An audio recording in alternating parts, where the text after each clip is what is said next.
Hey everyone, welcome back from that short break, or welcome to those of you who are just joining us. We just finished a wonderful group of readings by student interns from the Common, which personally I really enjoyed. It's always wonderful to hear the students read their own work when, most of the time we're talking about other authors' work and they're helping to produce and publish the work of other writers. So as you're joining us, yeah, feel free to say hello in the chat. Say where you're coming in from, what year you're from. This Zoom space is meant to be an interactive space, one in which we get to feel a little closer to each other, and to share in some writing by the authors who are joining us here today, but also to give shout outs to the words that you're hearing, say hello to people you recognize in the chat, etc. So officially welcome to the 6th annual LitFest. I'm Jennifer Acker. I'm the director of the festival and editor of the Common magazine. I myself am class of 2000 at Amherst. I'm going to go through a couple of housekeeping things. I need to tell you that this event is being recorded and that the recording will be made available on the Amherst website in the next couple of weeks.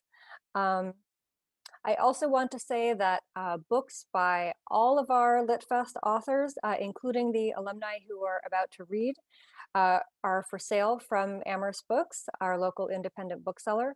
So if you're joining us from the webcast page, there should be a link to the book purchase page right under the screen that you're looking at.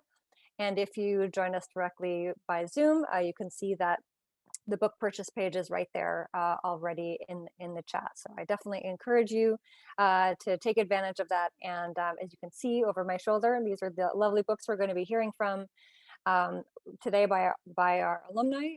So please jump in and buy a couple of books. You may know that Amherst College is celebrating its bicentennial this year, and there are a number of treats for book lovers, including 3 special bicentennial books, as well as the Solidarity Book Project, which is a community-based expression of art and activism through books, overseen and started, brainchild of Professor Sonia Clark. You can find out more and participate by clicking on the link to the bicentennial from the LitFest homepage, and I hope you do check it out. I want to thank President Biddy Martin for supporting LitFest from the beginning and all of the literary endeavors that have become so meaningful to the college. And I also want to thank so many of my wonderful colleagues on the LitFest Planning Committee, including the always with it and ever good-humored people on the conferences and special events team. I think as many of us know, Amherst has long been known for its literary history, including its writers, scholars, and editors, and is affectionately known by many as the Writing College. So it is my distinct honor and pleasure to host today 8 of the college's acclaimed alumni authors, all of whom have relatively new books to share with us. We're going to proceed rather unimaginatively in alphabetical order, starting with Calvin Baker. And just to let you know a little bit about the format, each author will have 5 minutes to say something about their book, give us a brief sample from the book, and to allow me to ask just one follow-up question to engage them a little bit. As we go along, author bios will be dropped into the chat, so you can find out more about authors as they're reading.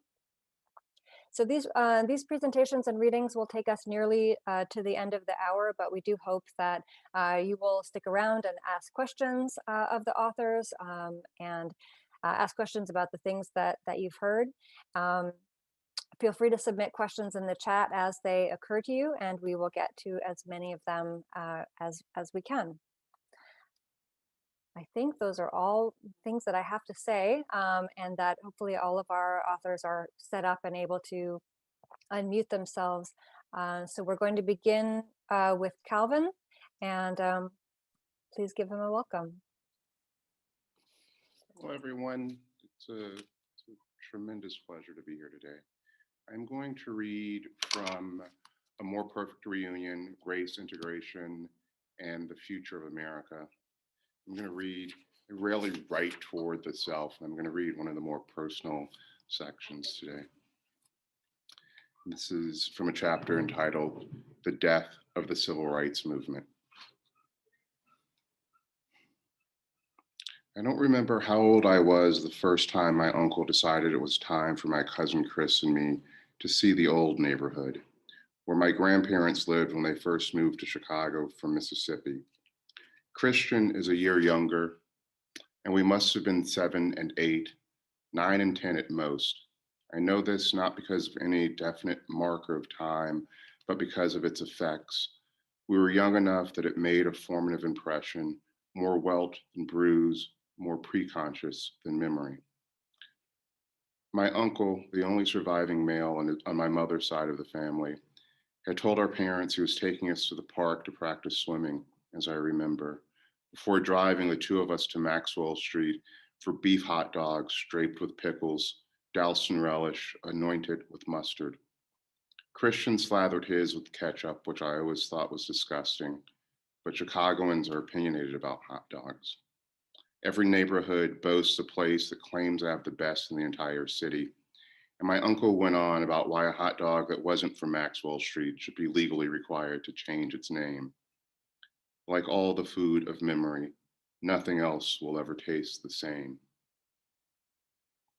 At the time, decades before the area was gentrified, Maxwell Street was still one of the main commercial quarters of the West Side.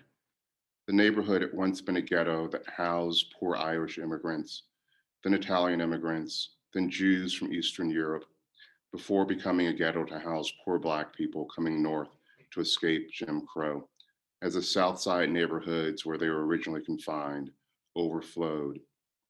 It would eventually become predominantly Mexican American and then succumb to redevelopment.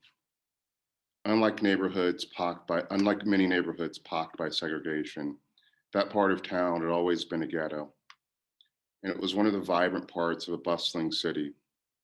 The inhabitants had changed, but everyone in the area still called it Jewtown.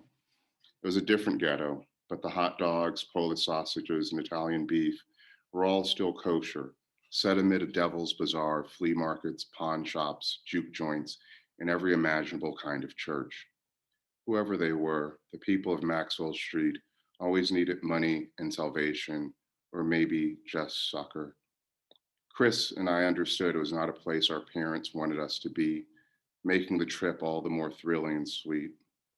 My uncle had separated us from our mothers, from our fathers, from our younger siblings, because he wanted us to know where that side of our family started. He did not say this to us at the time. We were only boys. But as each of my maternal cousins reached prepubescence, he or she would join us in the car for a trip to the old neighborhood. It wasn't a place we had ever lived. There was nothing sentimental or nostalgic about the trips, but it was part of where we were from.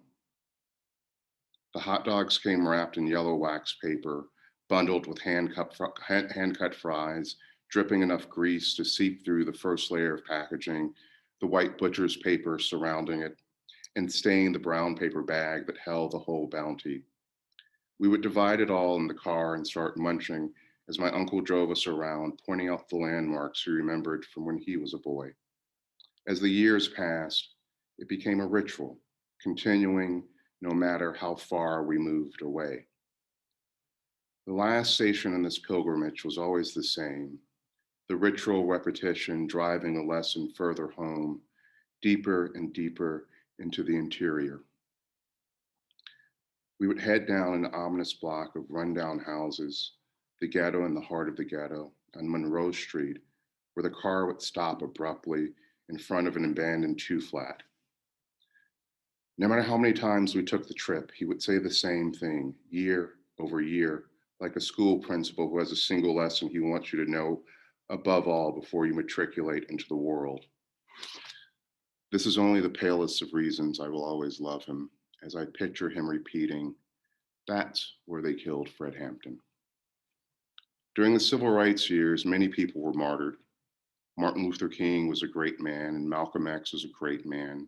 Angela Davis, one of the few women whose names we know from a movement that depended heavily on women, was great, even more so for surviving.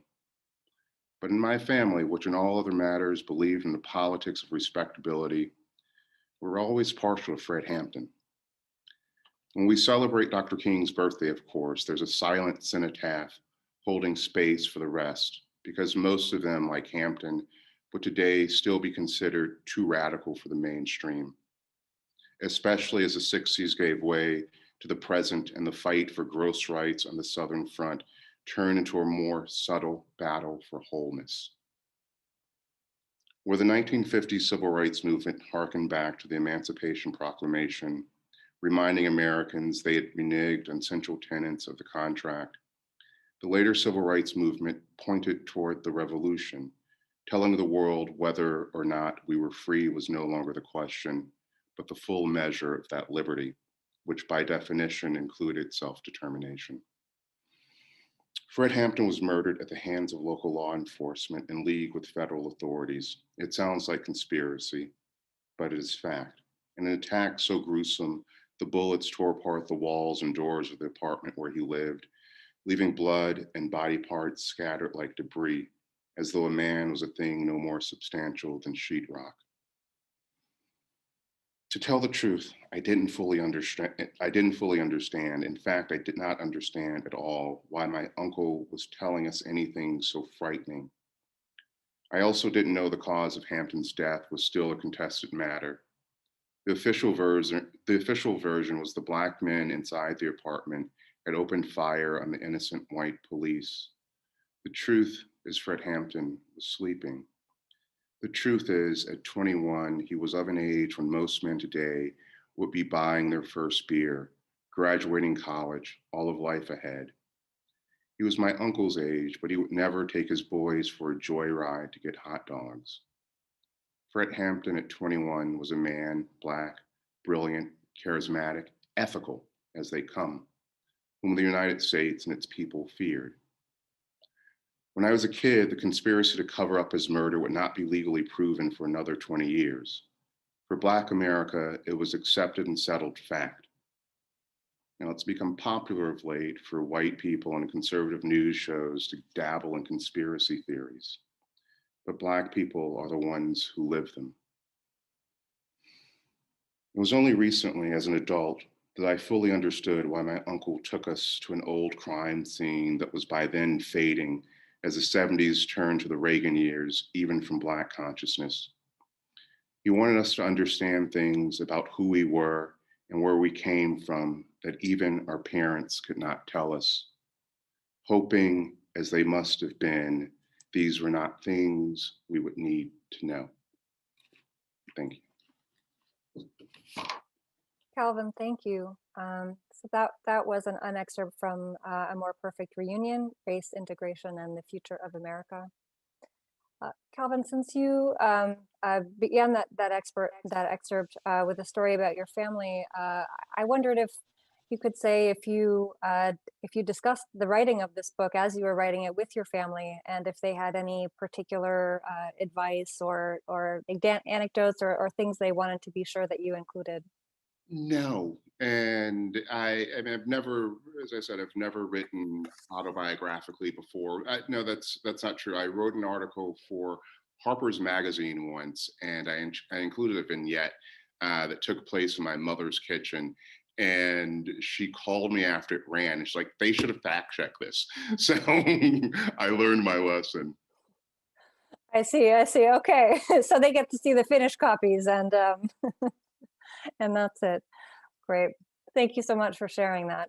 Thank you, Jennifer. Chris Bohjalian is next, reading from a new novel, Hour of the Witch.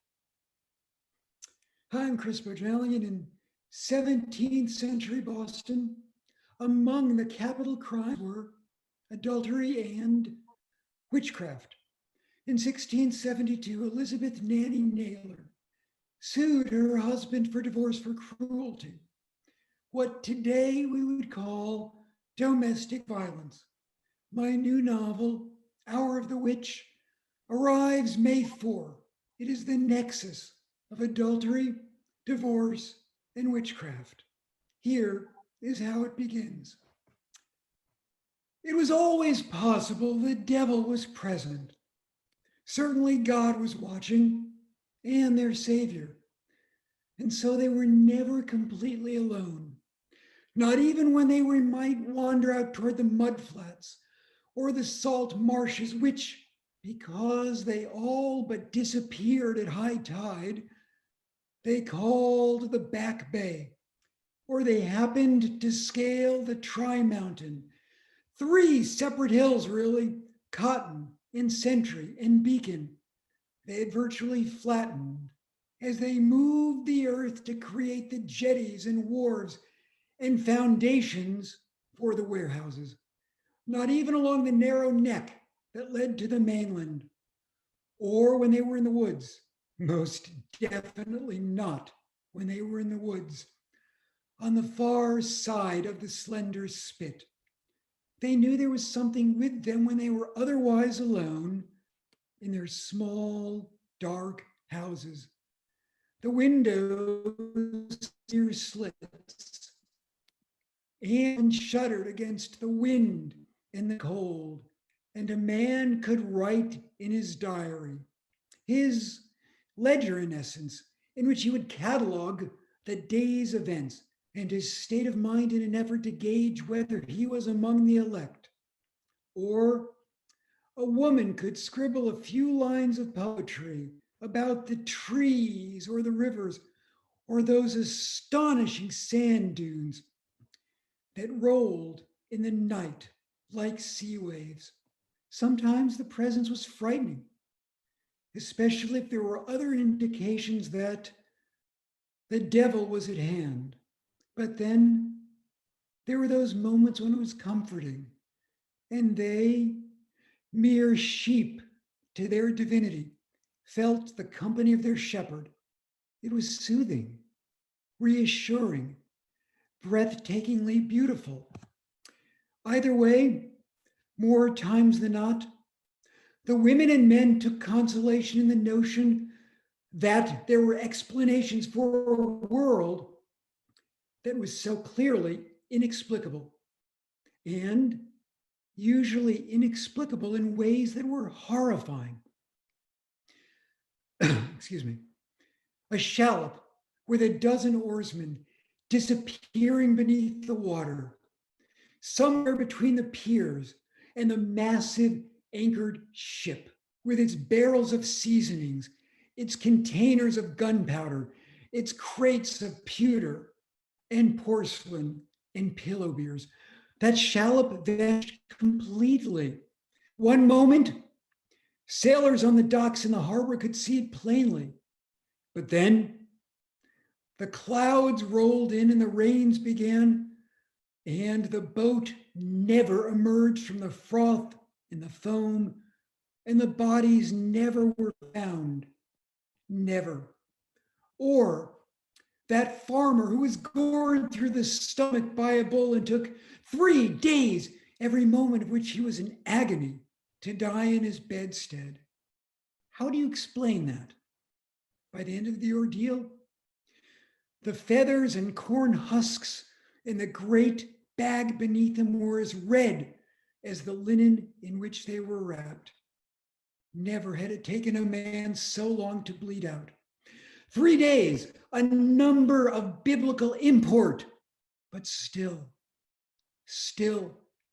How do you explain hurricanes that suck whole wharves into the sea, fires that spread from the hearth to the home, nothing but 2 blackened chimneys, explain droughts, famine, and floods?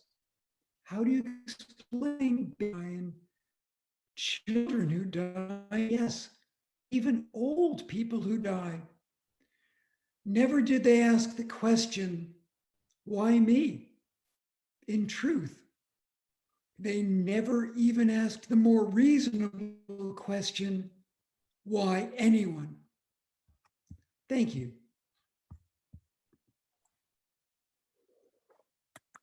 Chris, thank you for that.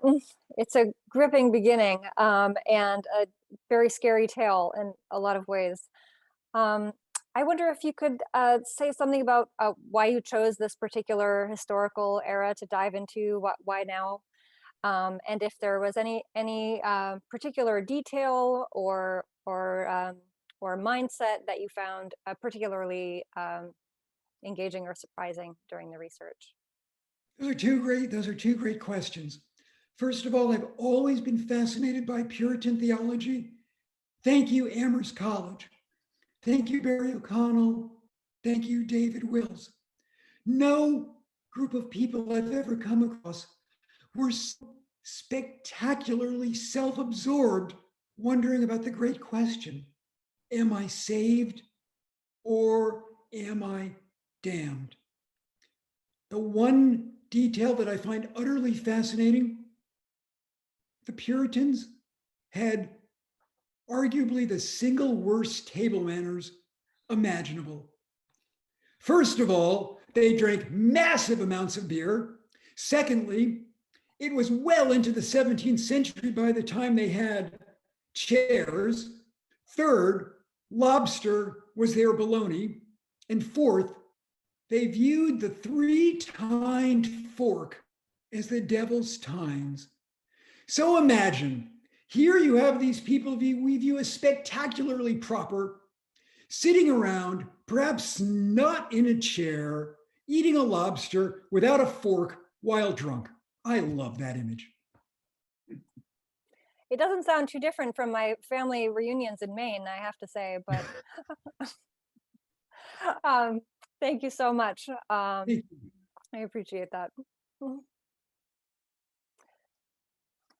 I just want to quickly remind everyone that while audiences' mics are muted for now, we'd love to see your faces if you feel comfortable turning the video on, just so we have a greater sense of community. And if you do have questions for any particular author as we go along, please put them in the chat. We are tracking them and keeping track of them as we go along, and we will be able to turn to questions at the end. Next, Dan Chiasson will be reading from his new collection of poems, The Math Campers. Thanks, Jen, and thanks to everyone for coming. I'm going to read 3 sections from this book that are narrated in prose by a woman who has been getting letters and poems in the mail from a stranger, and the stranger happens to be living for a few weeks in the apartment in Stonington, Connecticut of James Merrill, James Ingram Merrill, 47. Okay. That fall, he had been invited to live for a time in a famous poet's apartment among the books and objects that the poet had left behind when he died. The apartment was on the Sound, on a little V of land with rocky beaches and foggy moors, high up where the steeples and cupolas were his neighbors. He described the light as it moved from room to room across an eccentric palette of colors, from flame to teal to cherry. Then the darkness took the colors away in the same sequence, flame, teal, cherry, and this happened every day. He could read about these walls, those colors, that light, that dusk in the poet's poems. Or he could put the poems down and look at the walls, or run his hands up and down the walls he'd been reading about all afternoon, and ever since he was young, when the poet was alive, standing where now he stood. He wrote, quote, I met him only once when I was in college. He was elfin, skeletal, kind, flirtatious. His mind operated almost apart from his strange body, like a drone piloted by a faraway stranger. Now the drone flies through time, not space. Its controller, long dead, still flies it over our heads. A source confirmed, quote, his body was a stick insect, but his smile flashed the news of immortality. he had a strange and vivid dream. He was driving in the country on winding roads near his childhood home in Vermont. In the darkness, he struck what he believed was a deer. When he pulled over, he discovered a short bearded man with a pointed hat dead in a ditch by the roadside. He knew instantly that he had killed a troll, the sort of cartoon troll who dwells under bridges in storybooks.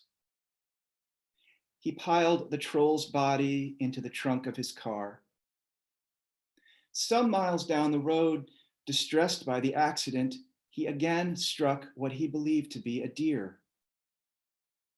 When he stopped his car, he discovered dead by the side of the road the body of the poet Robert Lowell.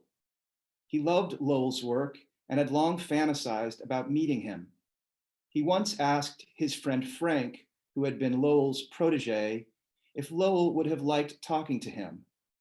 Frank seemed to wince, but suggested that, yes, perhaps Lowell would have. He put Lowell's large body into the trunk of his car next to the compact body of the troll. Some miles down the road, on an especially dark stretch of highway, he again struck a heavy object or body with his car. He stopped, and there beside the road was the body of a stranger. The stranger was a young man, perhaps 25, though he was badly disfigured by the force of the impact. He put the stranger's body in the trunk of his car on top of Lowell and the troll. With the stranger, Lowell, and the troll in the back of his car, he drove through the night, the horrible weight of his actions settling upon him. In the dream, he was looking for a place to bury or hide the bodies, which, when he awoke, he understood to be his dream's own management of time, consciousness, and guilt. When he awoke, there were no bodies to dispose of, but he had a dream he needed to interpret.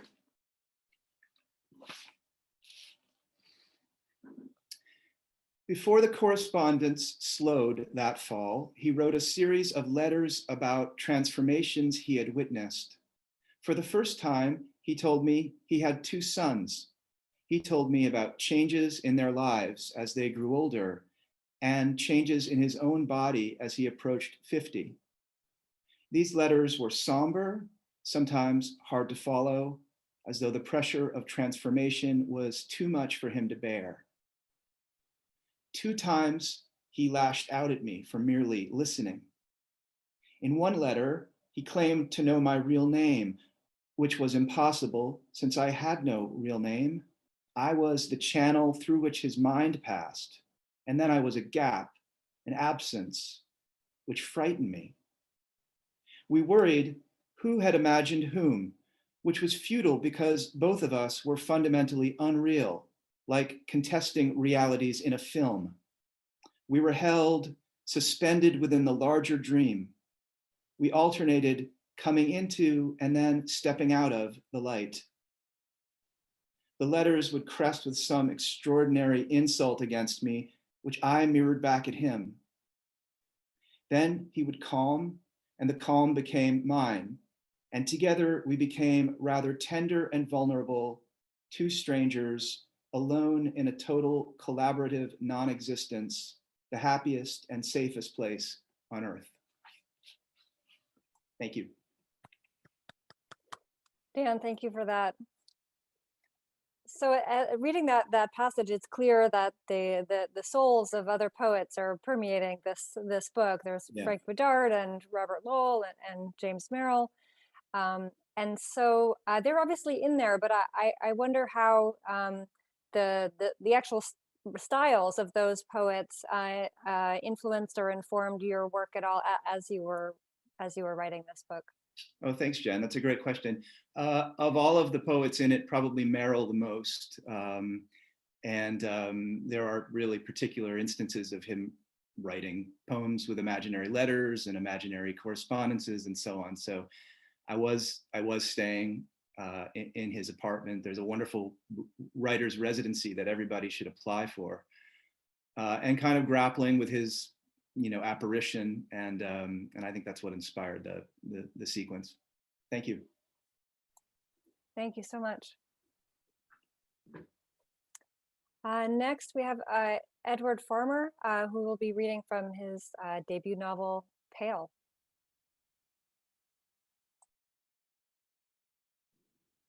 Thank you. Thank you. The part I'd like to read from Pale, it deals with a white woman who is starting to flirt with a young Black man in the 1960s in Mississippi, Greenwood, Mississippi, where my family and I lived. It's funny how a train sounds if it is not wanted. It carries with it no awareness of its hulking presence or the sharp scrape of metal during those slight turns through the countryside. It makes not that shushing sound that children love, achieving to impress no one. It is invisible and carries not the weight one would give a passing stranger who has little to distinguish himself from the person to his left or right. It is indeed unnoticeable that this woman of fine descent, who had all the life left of an infant born to the care of 70 servants, had heard nothing of its approach, saw no car or coach or occupants as they scurried along the platform at Greenwood Station just after the screech in the dead of night, says it all. With sad eyes, she surveyed a note scribbled on wadded paper from some purchase she'd made a long time ago, indulging her fancy in rereading the not so legible script as she imagined the hand that had scribbled it.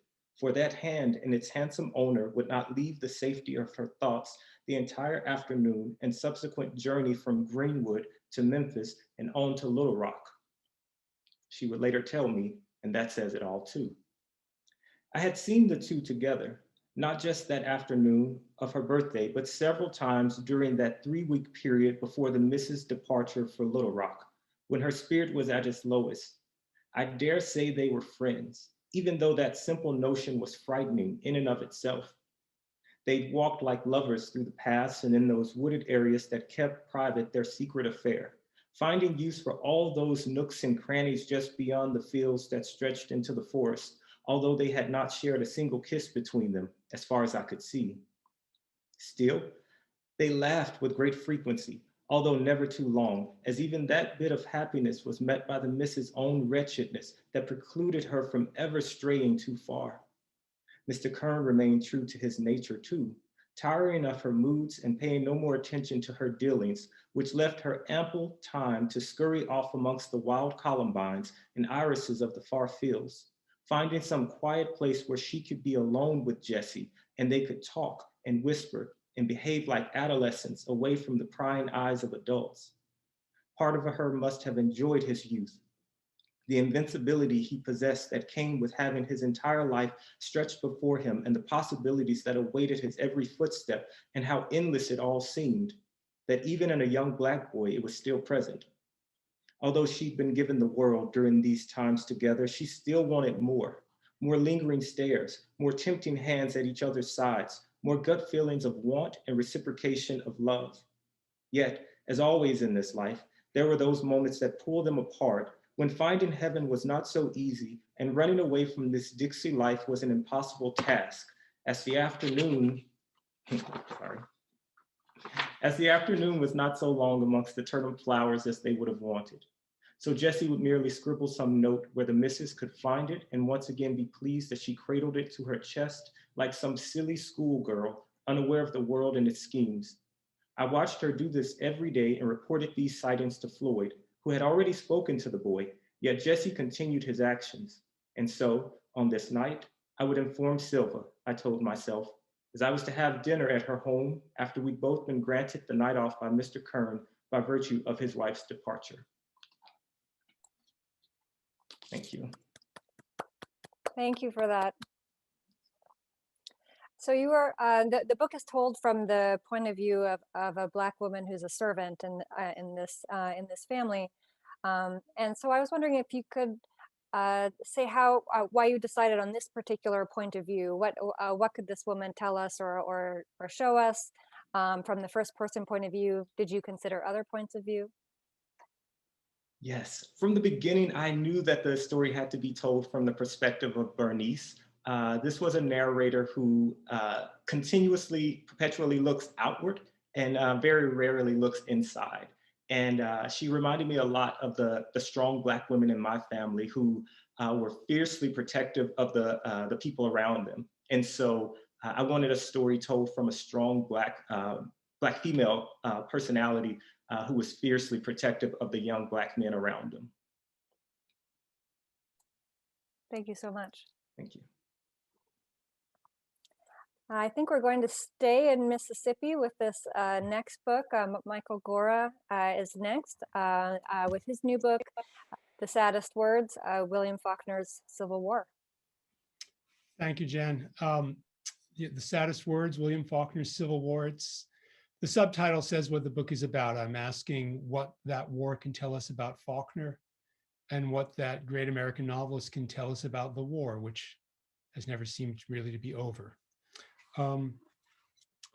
Ever tried, ever failed? No matter. Try again, fail again, fail better. Samuel Beckett's words in his 1983 Worstward Ho echo the anecdote that Faulkner liked to tell about the writing of The Sound and the Fury. The novel started as a short story called Twilight. And though he didn't record the date on which he began, it was probably close to the one scrawled next to that title on the manuscript's opening page, April 7th, 1928, Easter Saturday, and the day on which the first of the novel's 4 sections is set. The story introduced 4 children whose parents have sent them outside one evening to play, hoping to keep them from realizing that their paternal grandfather has just died. But the second Compson child is curious, the only girl, called Caddy for Candace. They've been splashing in a creek and her drawers under her short dress have gotten muddy and wet. Now she climbs a pear tree next to the house, looking in at an upstairs window and hoping to see what's happening, while her brothers stare up at her from below. That moment will fix them forever. Caddy remains adventurous and soiled, generous, impulsive, and ruled by a desire that will end with her expulsion from the family. Her older brother Quentin lags behind, afraid to follow, and yet wanting to. Then Jason, querulous and aggrieved, who threatens to tell on her. The youngest, Benji, he watches without being able to speak. He is the idiot in the lines from Macbeth from which Faulkner takes his title, whose tale is full of sound and fury. And we will first see Caddy through his eyes. That image, Faulkner said, was the only thing in literature which would ever move me very much, that glimpse of her muddy drawers in the dusk. But the manuscript shows that even in his opening pages, he had moved beyond that kernel of narrative. The grandmother's death takes place 30 years before the date on the book's first page. We begin with Benji, who cannot distinguish between past and present. His first-person narration slips from moment to moment, back from 1928 into childhood, then to some nearer date, back again, and forward into what isn't yet the present, each period encased within another, and his movement between them triggered by association or repetition. He watches as a pair of golfers plays across what was once the Compsons' land, and he bellows when one of them calls for his caddy, a sound that to him can only mean his missing sister. Benji provides the bauble lens through which we first approach this family history. Caddy's pregnancy by one man and her short-lived marriage to another, their father's fatal alcoholism, Quentin's suicide, and then Caddy's own daughter, whom she names after her dead brother and is forever forbidden to see. Faulkner later said that he tried to tell all this through Benji alone. It didn't work, and so he started over again, this time with a section in Quentin's voice and set in 1910 on the last day of his life. Try again, fail again. And so he moved the narration back to Good Friday in 1928 and gave it over to Jason. But he still wasn't satisfied, and so before giving up, he let Faulkner try it, with the final section set in Easter itself and written in the third person. A section that used Dilsey Gibson, the family's black housekeeper, to reframe our understanding of the Compsons themselves. Faulkner believed in failure. He put Thomas Wolfe first among his contemporaries, for he thought that the now little red author of Look Homeward, Angel had dared the most, had taken the biggest chances. Wolfe failed, but the attempt had been too big to succeed. Faulkner felt the same way about Moby Dick.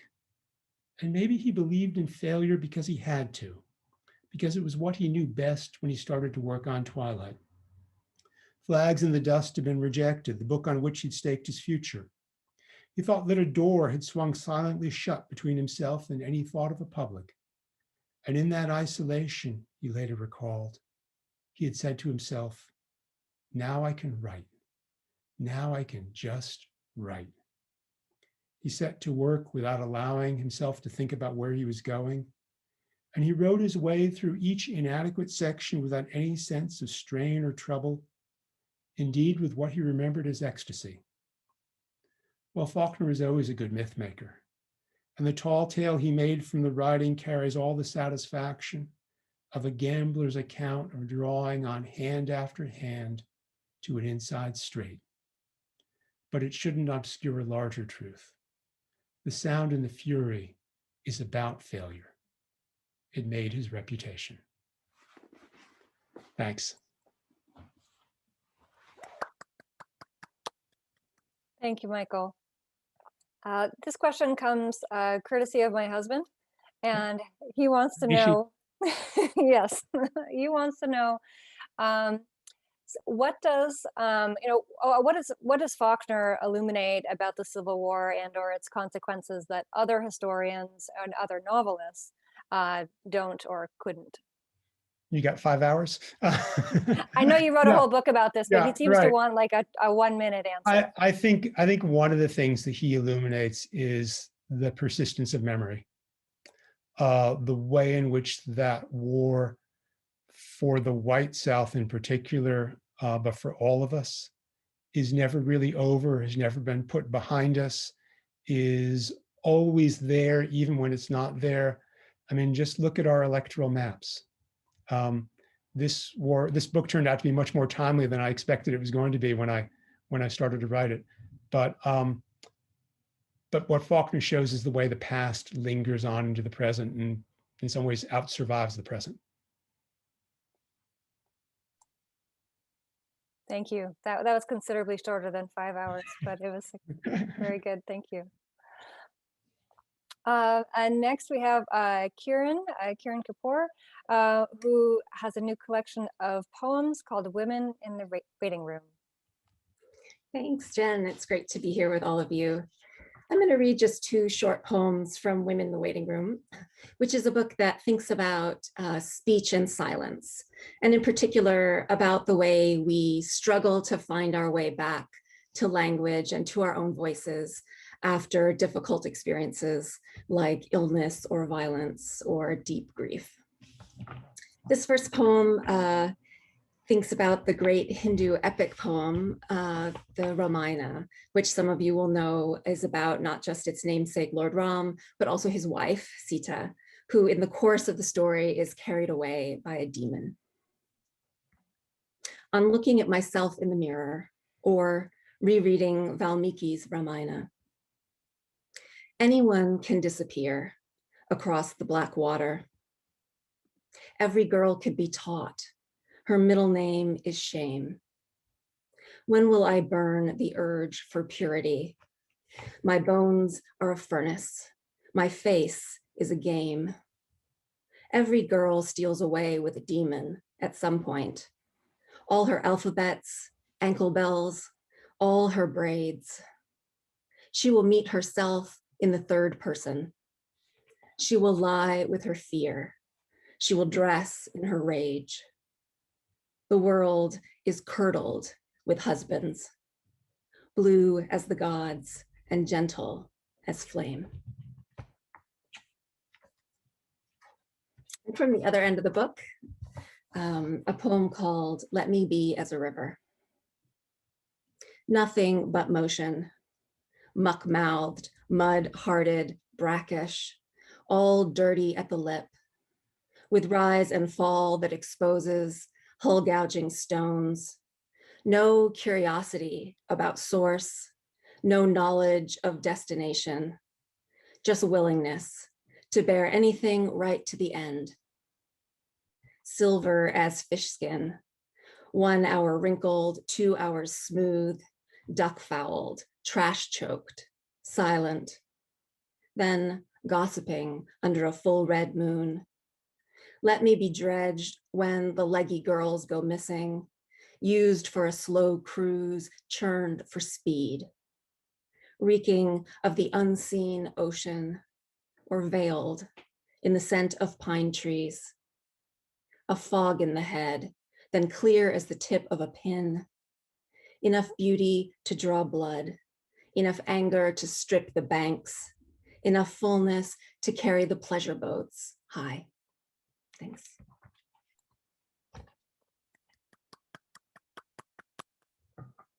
Kirun, thank you for that. As you mentioned when you were describing the book, the subject matter is often quite serious. It's and there is, as you say, violence and domestic abuse, illness and grief in the book. The style of the poems, especially as you look at them on the page, is often quite spare, short lines, a lot of white space.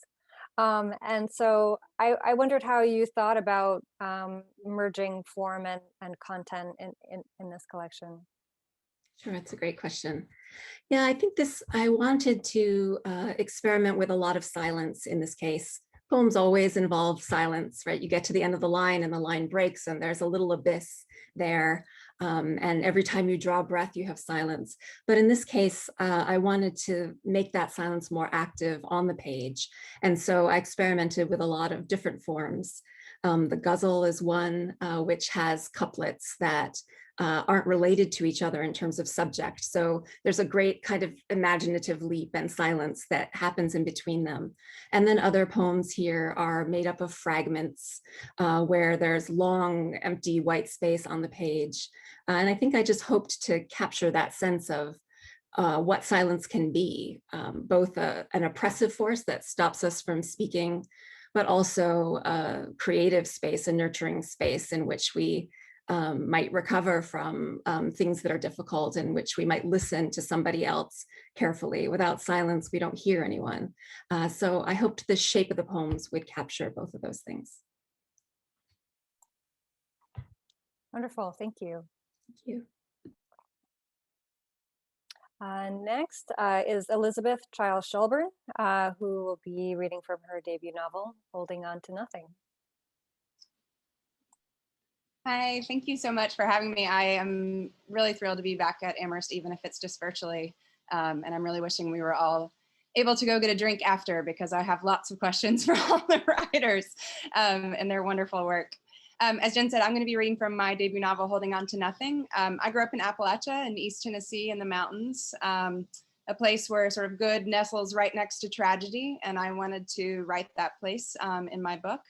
The story goes back and forth between Jephthah, who's a ne'er-do-well alcoholic mandolin player who's been in love with Lucy for most of his life, and Lucy, who is a young woman who was supposed to sort of have left their small town and kind of made something more of herself, but has been long delayed in that plan. In this scene, Jephthah's just played the set of his life with his bluegrass band at the bar where Lucy waitresses, and she's really seeing him for the first time, and he's reflecting on that. No one had ever looked at him like Lucy did then, like she was a kid spying the newest Christmas toy for the first time. He flashed to his mother's face, searching for one memory where she looked at him like he was something special. None surfaced. Rather, her face was lined with the disappointments of having married a man who couldn't stop being mean long enough to direct a little bit of his paycheck toward the upbringing of his kids, rather than to alcohol and drugs and gas for the many affairs he conducted across the county. His mother had never had the time or the inclination to shower admiration on her children. If Jephthah or his siblings had demonstrated any talents, they were more likely to be squashed as a dangerous rebellion against the Taylor norm. For generations, his family had worked as hard as they could at doing as little as possible, outside of making moonshine, stealing cars, and collecting as much Social Security as they could con the government into giving them. Jephthah's grandfather had been arrested more times than anyone could count, and his father only slightly less. If there was a break-in or a bar fight or a drunken accident on the road, everyone in town expected a tailor to be involved. So far, no tailor had killed a person, but it wasn't for lack of trying. His father had been so drunk the day he'd tried to kill Jephthah's grandfather that all 6 shots he'd fired had missed the old man, who stood stock still, as if getting shot at happened every day. When his dad had thrown the gun away in disgust, the old man shook his head and walked back into the house to finish his drink. Jephthah's mom had married in and tried for the first few years to make the future something other than an unedited rewrite of the past. However, by the time Jephthah was born, her spirit had been worn to a nub and her skin to an ever-present mottled green sheen in trying to fight against her husband. And she'd come to learn that putting her head down and getting through each day was best for everyone. It was no way to be happy, but it was a sure way to survive. The only thing she wouldn't concede was church. There was no sin so great that church on Sunday couldn't atone for it.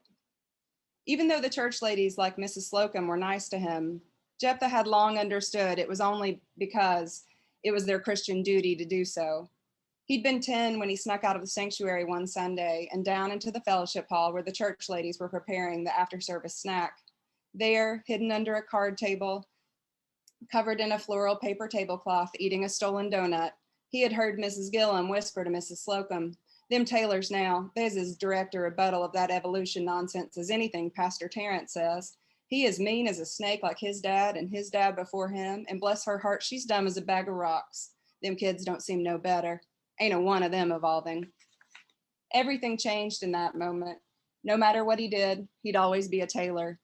He'd become a man then, huddled under that card table. He sometimes wished it had made him a different kind of one. But if he was going to be a tailor no matter what he did, he'd quickly decided he might as well enjoy the reputation. He'd stopped trying in school, dropped out as soon as he could, and got his own visits from the sheriff. He'd gone to church with his mom until he was 17, but when she died of lung cancer that summer, he'd looked around during the funeral service and realized that no one much cared if he came to church anymore, nor did they much want him there. It was much easier to hate the sin and love the sinner when he wasn't standing among you every week. For the last 5 years, he'd worked only when he had to, drunk as much as he could afford, and taken advantage of the loose morals of any number of girls named Chastity and Honor. He reckoned he'd been as happy as any tailor could expect to be. But now, drinking in the look on Lucy's face that made him remember his name was Jephthah, not just Taylor, his sweaty fingers cradling the neck of his mandolin in just the way his hand wanted to be holding the back of her neck, he understood for the first time in his life the value of giving a damn. Thank you. Thanks, Elizabeth. So you mentioned that you grew up in Tennessee for most of the last couple of decades. As far as I know, you haven't lived there. So I was wondering what was the most, what was the most challenging aspect of writing about this place that was once so intimate, but you had been, at least geographically, a little bit more distant from. Yeah, my parents luckily were still there, so whenever I would get stuck, I could always just call them and sort of hone back into it or go for a visit, which was really good. But I think a big piece of it was just making sure the dialogue still tracked and that I hadn't sort of lost the voice in my head. And there are moments when, I did, and then I would sort of read through something and talk to my dad and say, hey, tell me about that. Just tell me about that phrase that people, and he would say, oh yeah, it's like this. And I was like, okay, phew, right, I'll fix it. So I think just having people around and being able to talk to people and get back into that voice was always good. Yeah, that makes a lot of sense. Thank you. Next, our last reader for the evening, Ismée, thank you for being patient, is Esme Williams, who will be reading to us from her YA novel, This Train is Being Held. Thank you so much. I want to thank the college and the organizers of LitFest for extending this invitation, and thank you to all the writers, the published and pre-published, who I've really enjoyed listening to y'all. So as a little bit of a disclaimer, I did not, my major was history, but I'm a pediatric cardiologist as my day job. This Train is Being Held is my second young adult novel. It's been likened to a modern day retelling of West Side Story, where both characters are Latinx. It is a New York City subway romance about Alex, who is a baseball prodigy, and his poppy really wants him to go pro, but Alex maybe wants to be a poet. And then there's Isa, who would love to go pro because she's a dancer, but her Havana-born mother thinks that is an unacceptable career choice for a modern woman. And also she doesn't want her daughter dating Latinos. And so they meet on the subway. And I'm going to read briefly. This was hard for me because a lot of my scenes are much longer than a 5-minute read aloud. But this is one of the earlier scenes that I wrote because I was excited to write it. It happens on Halloween. And so anybody who has been in New York City on Halloween, you know that it's a very interesting time to ride the subway and look around and see who is riding the subway and what their costumes are. And this is early on, and Alex and Isa have met once before on the subway, and this is their second time seeing each other. And this is an alternating points of view. So this is Alex's point of view. Okay. There's a sharp clatter and the bark of a laugh. By the door, a tall, dark-haired girl pulls up a shorter one. The blonde must have tripped. She's got a hand clapped to her mouth. They've both got on tall-ass heels, and their dresses, why? If Poppy were here, he'd be whistling. I'd have to pretend I didn't know him. Some guy dressed as an old Luke Skywalker stands to give them his seat. The short blonde waves them away. They must have been drinking or smoking. Their smiles are too big. The blonde whispers to her friend. The friend's gaze shifts to a guy sitting in the middle of the car. He's got a pile of papers on his lap, a pencil in his mouth, and another behind his ear. One hand holds up a sheet. He traces small U's in the air. Is he some weird genius character from a movie I've never seen? The shorter girl smooths down the black sequins of her dress. She says something that might be, wish me luck. She prowls toward the middle of the car. A friend shakes her head, hands clasped like she's praying. Her smooth dark hair moves against her cheek. My heartbeat checks as if a batter slammed my pitch out of the park. I recognize those bright eyes and that look, part fear, part thrill. It's the girl from the subway, the dancer. She's wearing a wig. There's a whoosh of paper. Chrissy? The weird academic guy stares at the blonde. She's holding the sheet that was in his hand above her head. One of his pencils rolls under the seats. She kisses him. She's so short, she barely needs to bend down. Her hand is still up in the air, her hand gripping the paper. Her friend presses a fist to her mouth, hiding her grin. She did that before, on the subway with me. The blonde, Chrissy, pulls back. She gives the guy she kissed a little smile, like she's shy now or something. Wait, do they not? Ay, lo besó, and he wasn't expecting it? The guy stands, his papers scatter across the train. He fixes his glasses. He sways a bit, then grabs onto the bar above him. His other hand takes the blonde's waist.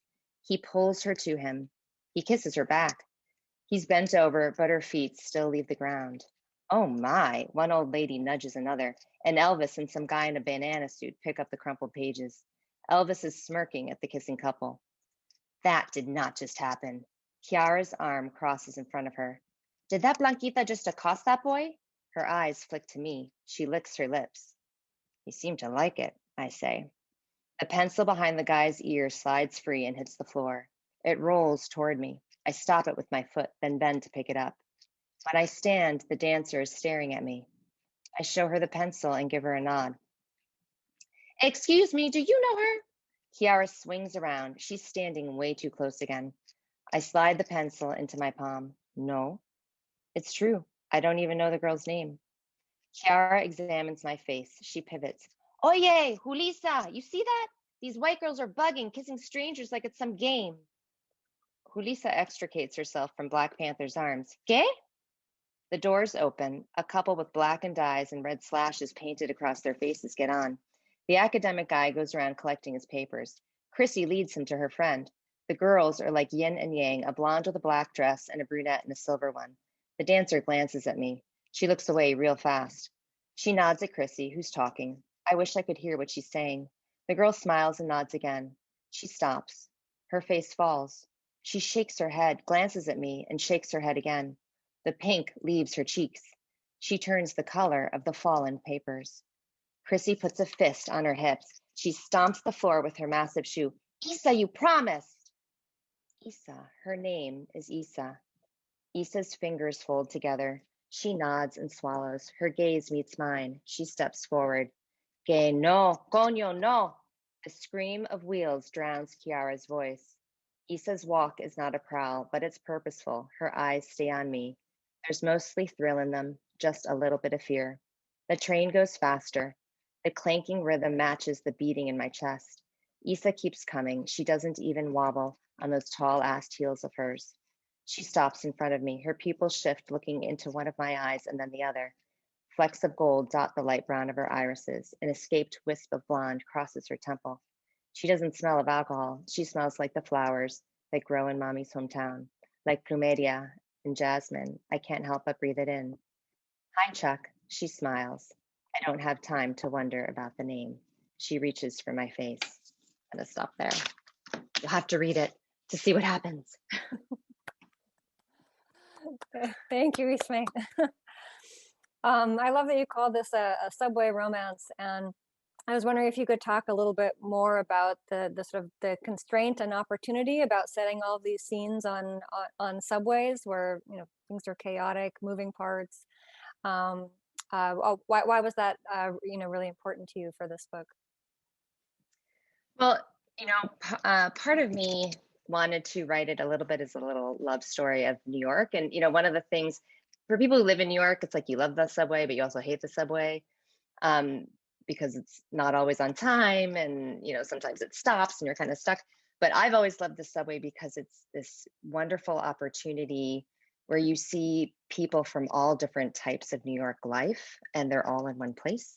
And for someone like me, who's a people watcher, it's just very interesting. And, you know, the germ of the idea for this story came up when, you know, I'm looking around and, you know, I see people who clearly are from different parts of New York City, clearly have different lives. And the subway is really a place where they could actually meet each other, where you could have a chance encounter and something could come of it. So, but you're right, it was a little tricky. Some of the feedback that I got from my editor on an early draft was like, we got to get out of the subway. There's too much subway. But I think you found a good balance. thank you. So I want to thank everyone. Thanks so much to all of the writers who read tonight and shared their work. And there were so many more questions I could have wanted to ask. I would like to open it up to questions to see if anyone who's been listening has a question, or if anyone who read has questions for the other, you know, for the other writers. Totally allowed. I'm going to try to, you know, open up my screen to the gallery view so I can see if there are any hands, but feel free to just unmute and raise your hand if you have a question. Anyone got one? Ismée? I'll ask a question for the group. So this is directed to some of the authors and writers out there who've been doing this for maybe longer than 5 years. What are some of the changes that you've seen happening sort of in the literary community? Differences in interest or themes that are being explored, or ways that people are publishing, or what they're looking for?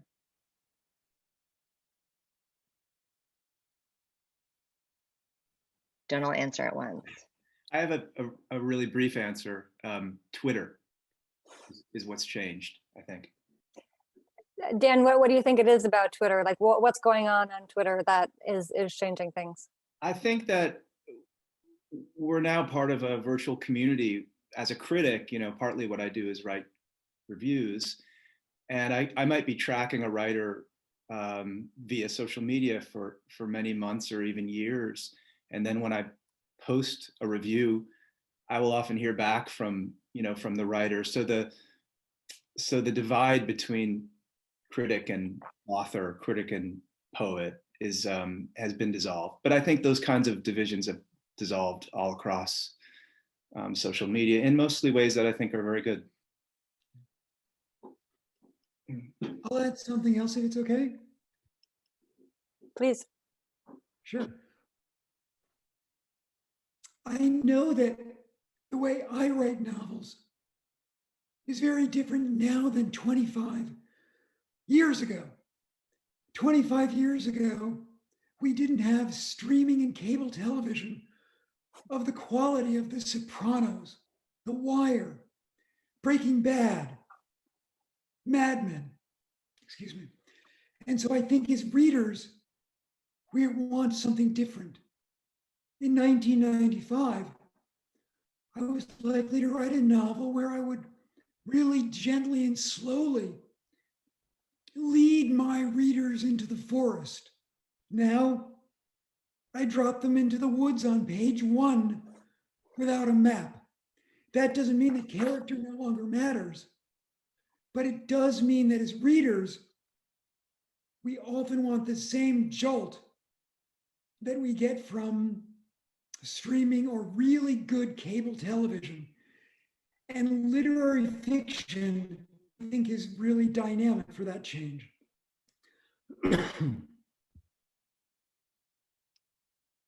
Yeah, thank you for that. Anyone else want to comment on either Twitter or television or other changed aspects of the publishing industry?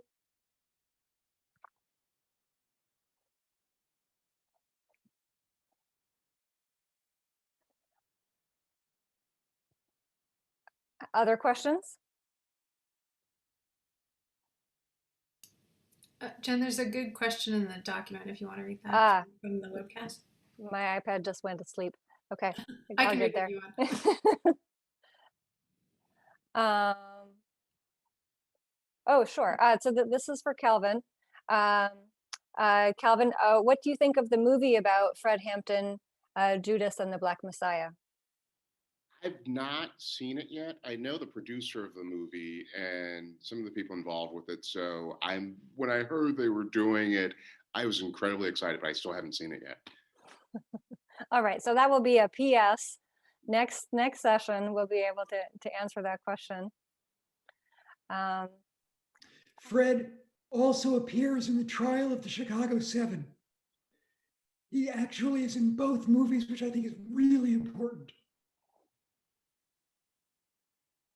I think it's great that there's a film about Hampton happening because it adds nuance to our understanding of the civil rights movement, that it wasn't a single generation, but many generations. And in fact, it goes back to the abolitionist. And so that struggle has been generation over generation since really the pre-revolutionary era. And it was during the Great Awakening in the years leading up to revolution that America realized it had a race problem. And every generation has approached it differently. There have been some ideas that carry through from the beginning. There have been some ideas that people have been fearful of since the very beginning. And so to see Hampton's voice and really that younger part of the civil rights movement get their day is, I think, wonderful.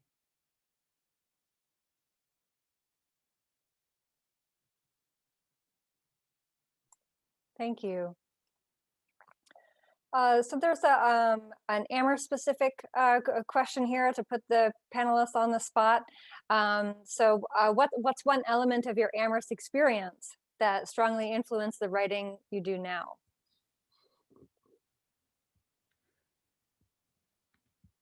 Jen, I'll jump in on that.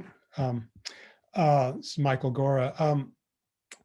I think one of the things that I took away from Amherst, from the Amherst English department, and maybe Dan got some of the same, because we're both critics, was a belief that you didn't just write for other professors, but that you tried to reach an audience beyond the academy. And we had powerful role models for that in Bill Pritchard and Ben DeMont.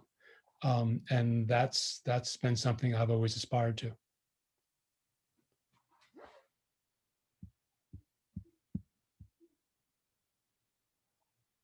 Yeah, I concur. I couldn't agree more, Michael. That's And I would name Bill Pritchard, and then I was also a classics major. So in Greek, Rick Griffiths, who Yes. just going through a text with him was extraordinary. So just the teaching, really, it stays with me every day.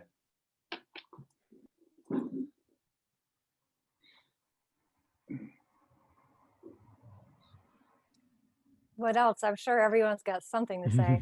Kirun, you look like you were going to say something. Sure, I'll go next. I was not an English major at Amherst. I was an art history and religion double major. And I think the traditions of those departments also have stayed with me in the sense that for me, at the center of everything is always some kind of mystery. And I particularly loved in the religion department the sort of honor that my teachers had for something mysterious in people's faith that didn't require complete explanation, that we could let stand and speak about and speak around and illuminate in various ways, but which didn't need to be solved. And for me, a poem is a little bit that way, where I resist the urge to solve it and want its kind of full mystery to continue to brew. I'll jump in. I have a couple of things that one was, and I took a great number of philosophy and poli-sci classes, and it was ways of knowing. How do we know? What do we know? How do we know more? And in the English department, I'll come and say it, was absolutely riven between these camps, between the old close readers who I had this great natural affinity for, and people were working with more mid-century theory, deconstructionist theory, linguistics, and this idea, and they were at each other, and sort of understanding as you move away from it what each of those ways of looking adds to the conversation and the questions they give the field of literature as a whole, that once they've been created, once certain questions have been asked, certain methodologies have been introduced, they never go away. And it just makes the entire thing that much more dynamic.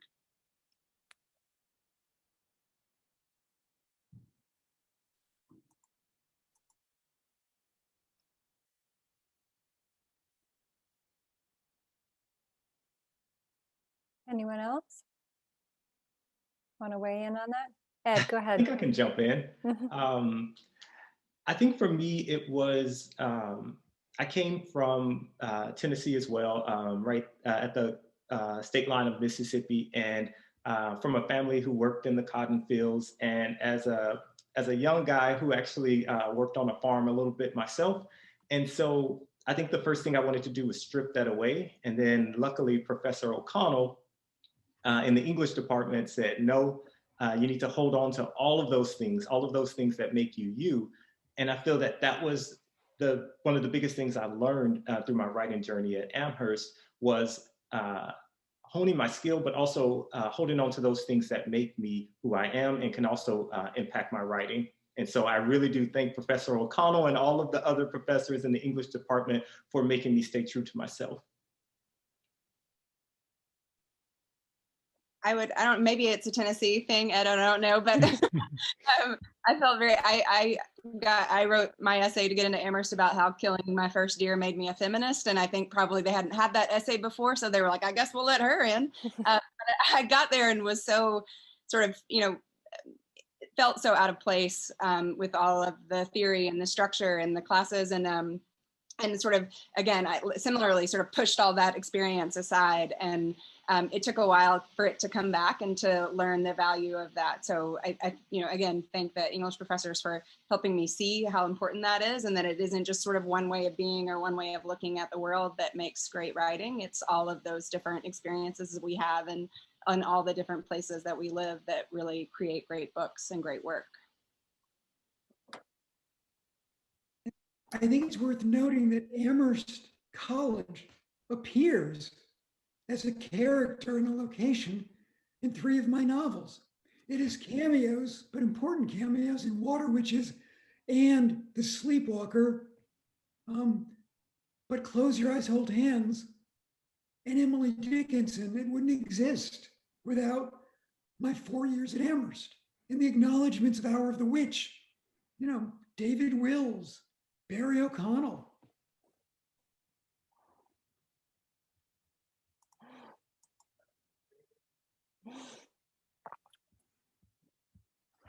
Yeah, and I'll jump in and I'll just say that I don't think I would have become a writer if it hadn't been for Amherst, because I had known I wanted to be a doctor from the time I was like 8, because my mother was a doctor and my abuelito was a doctor. And yet at Amherst, I could major in history because I really love stories. And what I loved about history is I loved learning the stories. I like knowing what happened. And I just thought that was always so fascinating. And so, it was 10 years ago when I decided, and I was pregnant with my 3rd child, I was on bed rest. And because I was stuck on bed rest, I picked up a novel for the first time in about 11 years, because before that I had been training as a resident and then a fellow in pediatric cardiology, and I had gotten a master's in biostatistics because I was doing clinical research. And so all of my reading was really medical or statistical oriented. And I picked up this novel and it just like punched a hole through this like shell that I'd built around myself to protect myself, I think, as I was being a young doctor and taking care of babies who died. The shell, so that I wouldn't feel all of this emotion. And that novel just was like, bam. And then I thought, this is like a superpower to be able to write something that affects the reader so much that they can feel these intense emotions. And I said, I want to try that. I'm going to do that. And so I started writing, and it took me 5 years to get my first novel published. And I think if I had gone to if I'd had a different university college experience, that the idea that I could do something like that would never have crossed my mind. So thank you, Amherst. And I also see there's another question about advice for writers out there. As somebody who came to writing from a rather non-conventional medical background, I would say read a lot, write a lot, and don't give up. Just keep going. And if you're passionate about it, don't take no for an answer. It took me, I think I got an agent. It was like agent number 301 that I queried. So you just keep going. Just keep going. Don't give up. Fantastic advice. I think that would be a great note to sort of round out on. So if we could, sort of go down the line and, everyone who read tonight, offer up, something, some piece of advice that was useful to you or that you think might be useful to somebody else, that would be wonderful.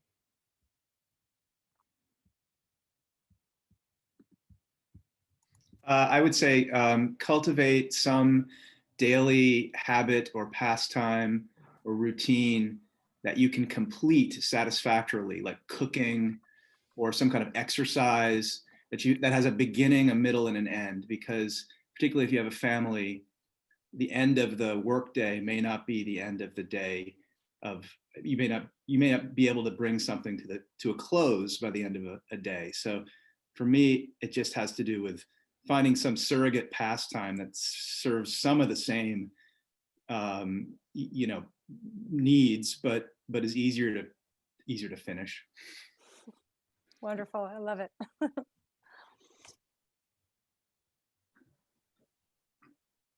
I'll say have good friends. I think writers really benefit from good, close writer friendships. They keep you going when you want to give up. They tell you when you suck. They help you thrive. I think having a really close cadre of people who tell you the truth about your work is really essential. Thank you. Okay. Definitely. We're all about two things, words and emotion. And so my day begins with three things. I've got a massive library dictionary, and I just pick out a word I've never used before, and I try to use it that day. I might not.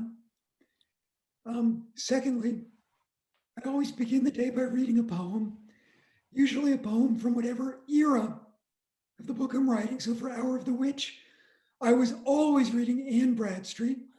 And finally, I watch a movie trailer or a TV series trailer which might not have anything to do with what I'm writing. But those impeccably produced 2-minute trailers instantly hit an emotional chord.